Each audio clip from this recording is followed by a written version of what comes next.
पिछले कई दिनों से एक हमारे और वरिष्ठ नेता हेमाराम जी और तमाम साथी एक मुद्दे को लेकर, जनता के मुद्दे को लेकर कई दिनों से इस कड़क ठंड में आंदोलन कर रहे हैं। और मुद्दा ये है कि प्रशासन और सरकार चलनी चाहिए जनहित के लिए।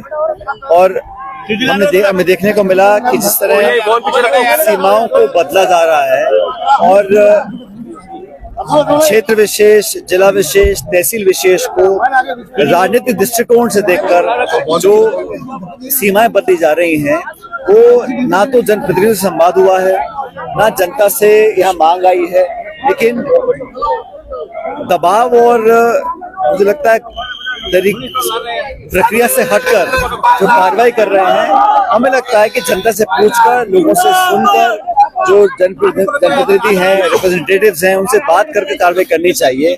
और हेमाराम जी ने जो मुद्दा लिया है, वो कह रहे संवाद होना चाहिए, चर्चा होनी चाहिए और जो लोग आम राय बने वो हो। और पूरे प्रदेश में अगर एक मापदंड तय हो, उसके आधार पर कार्रवाई हो तो कोई आपत्ति नहीं होगी। लेकिन संभाग, जिला, तहसील इस प्रकार बिना संवाद करे, बिना चर्चा करे अगर आप सीमाओं को तोड़ मोड़ कर रहे हैं, तो कहीं ना कहीं लोगों के जहन में शक पैदा होता है कि क्या ये राजनीतिक कारणों से किया गया है, किसके लाभ, किसके नुकसान के लिए किया जा रहा है। ये गलत है, क्योंकि इस प्रदेश में सब लोग बराबर के हकदार हैं, बराबर के नागरिक हैं। किसी भी दल, किसी भी नेता, किसी विचारधारा का इतना प्रभाव नहीं होना चाहिए कि मनमाने तरीके से वो सीमाओं का बंटवारा किया जाए। अगर कहीं कोई डिमांड आती है, पब्लिक की डिमांड होती है, या कोई ऐसा आयोग बैठता है, या सीमाओं का दोबारा विश्लेषण होता है, तो अलग बात है। लेकिन जिस प्रकार से किया गया है, मुझे लगता है कि वहाँ पे काफी लोग इससे आहित हैं। और हम सब लोग, हेमाराम जी हमारे बहुत पुराने वरिष्ठ साथी हैं, मैंने बहुत लंबे समय से काम किया है, और वो जब अपनी बात रखते हैं तो पूरे प्रदेश और देश में उसकी गूंज उठती है। आज हम सब लोग उनके समर्थन में, उनके साथ कंधे से कंधा मिलाकर पब्लिक की डिमांड को रखने जा रहे हैं। सर, वी राम जी राम को लेकर भाजपा का कहना है कि बस कांग्रेस को विरोध करना है, इसलिए विरोध है।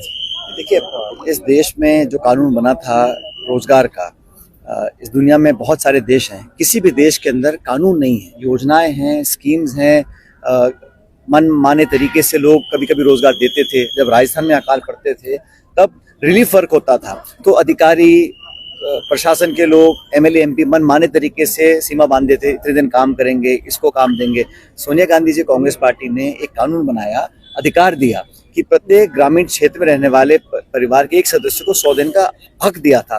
धीरे धीरे इसको कमजोर किया गया। मुझे याद है 2014 में जब प्रधानमंत्री मोदी पहली बार सदन में बोल रहे थे, तो कह रहे थे कि ये नरेगा जो है, ये कांग्रेस की ऐतिहासिक भूल है। 11 साल तक इस स्कीम को उन्होंने चलने दिया, लेकिन धीरे धीरे इसको खोखला किया। अब इन्होंने इसका नाम बदला है, जो महात्मा गांधी जी के नाम पर था। और मुझे खेद है, इस देश में बहुत सारे ऐसी परियोजनाएं हैं जिनका नाम पहले कुछ और था।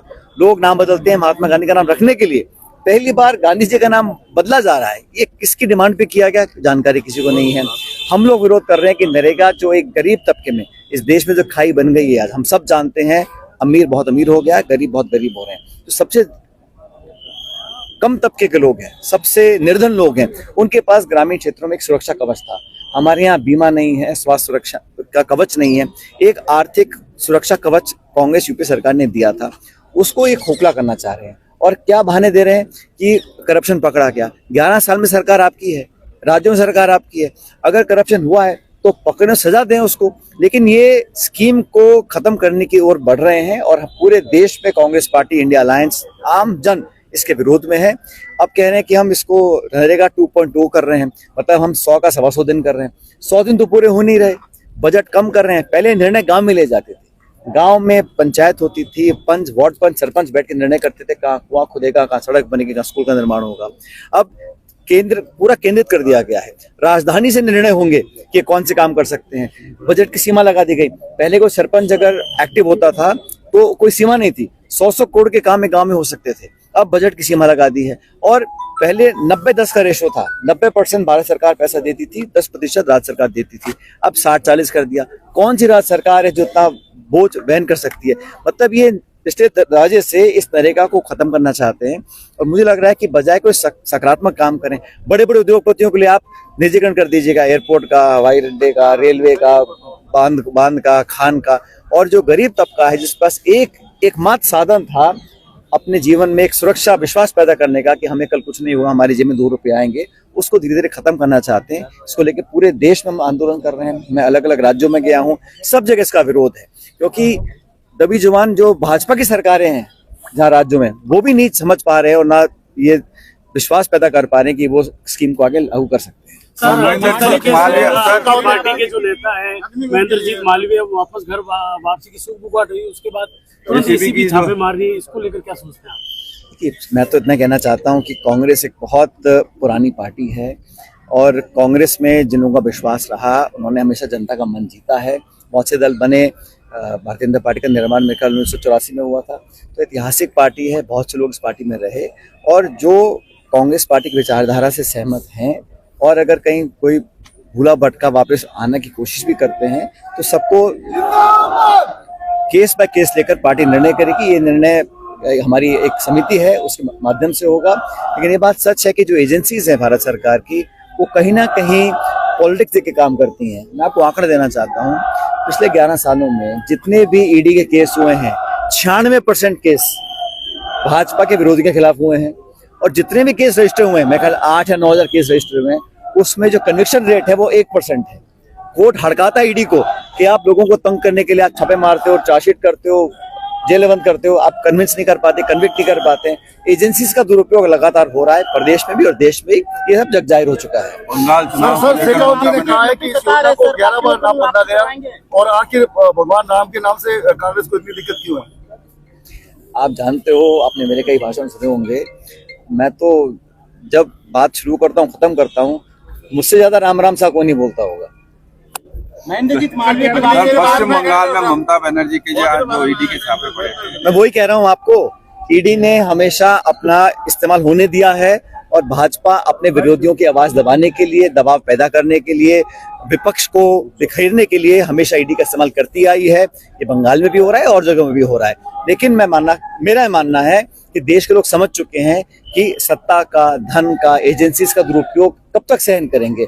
पब्लिक आज उठ चुकी है और मत भूलिएगा कि 2024 का जो चुनाव हुआ था, वहां पर जो जनादेश आया लोकसभा का, वो खंड जनादेश था।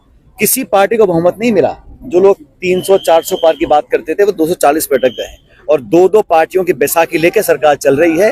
वो सामने कुछ भी दिखाएं, लेकिन इंडिया अलायंस का जो संख्या बल है पार्लियामेंट के अंदर, वो 232 है, 32-33 के आसपास है और जो एनडीए का है वो 290 के आसपास है। तो बहुत ज्यादा अंतर नहीं है।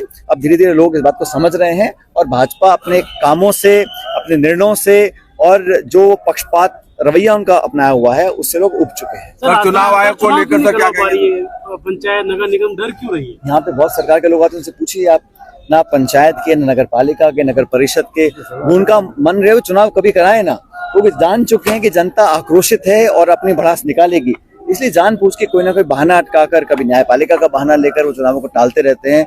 और जो चुनाव का दबाव आ भी रहा है, वो न्यायपालिका से आ रहा है, कोर्ट आदेशित करता है, कभी जनगणना, कभी कोर्ट का हवाला। वो चुनाव कराना चाहते ही नहीं है। वो तो चाह रहे हैं बिना चुनाव शासन चलता रहे, अधिकारियों के माध्यम से हम जनता के ऊपर अपना दबाव बना के रखें। लेकिन ये बात सच है